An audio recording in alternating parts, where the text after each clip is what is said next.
Thanks for joining us on the newsroom. I am Annetta Phillip. The Supreme Court has begun hearing the appeals from the governorship elections in Imo, Bauchi, Sokoto, Kano, Plateau, and Benue State.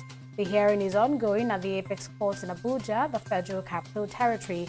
The court is hearing the appeals brought by various aggrieved candidates in the March 9 polls, 10 months after the election held in the affected state.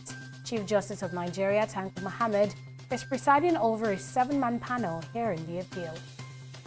Human rights lawyer Femi Falana, SAN, has condemned the use of a presidential jet by children of President Muhammadu Buhari for private social functions.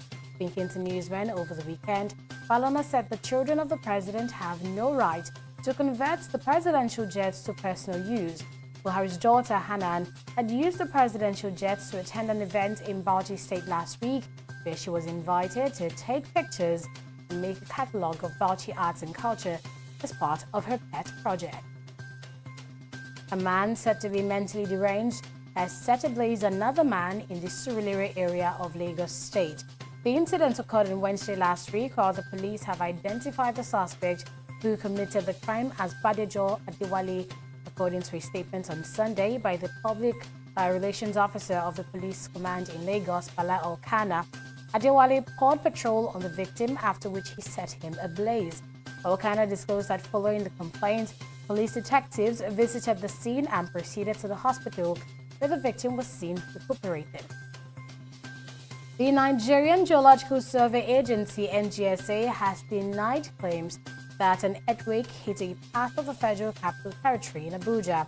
Speaking to newsmen at the agency's office over the weekend, the Deputy Director of the NGSA, Abba Usman, said the report of a quake happening in Abuja was false. A lecturer from the Department of Geology at the Obafemi Awolowo University in Ile-Ife, Osun State, had said a 3.8 magnitude earthquake rocked the nation's capital on Friday last week.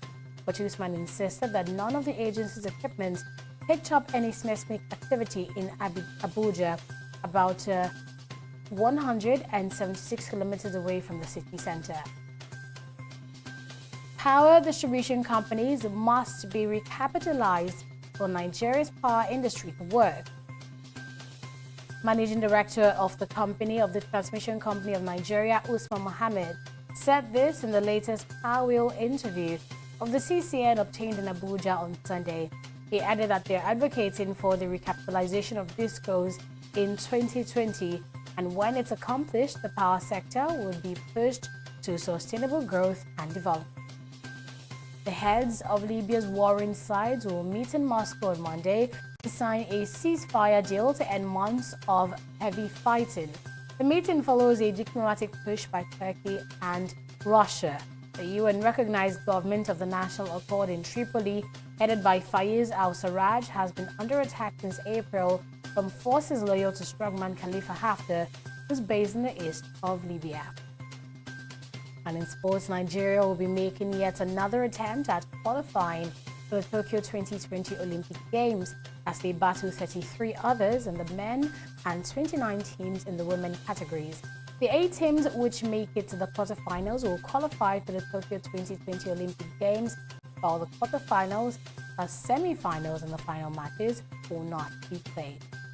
The 2020 World Team Olympic Qualifying Tournament is scheduled to hold in Gondoma, Portugal from January 22nd to 26th. And that's it on the newsroom on this hour. Thanks for joining us.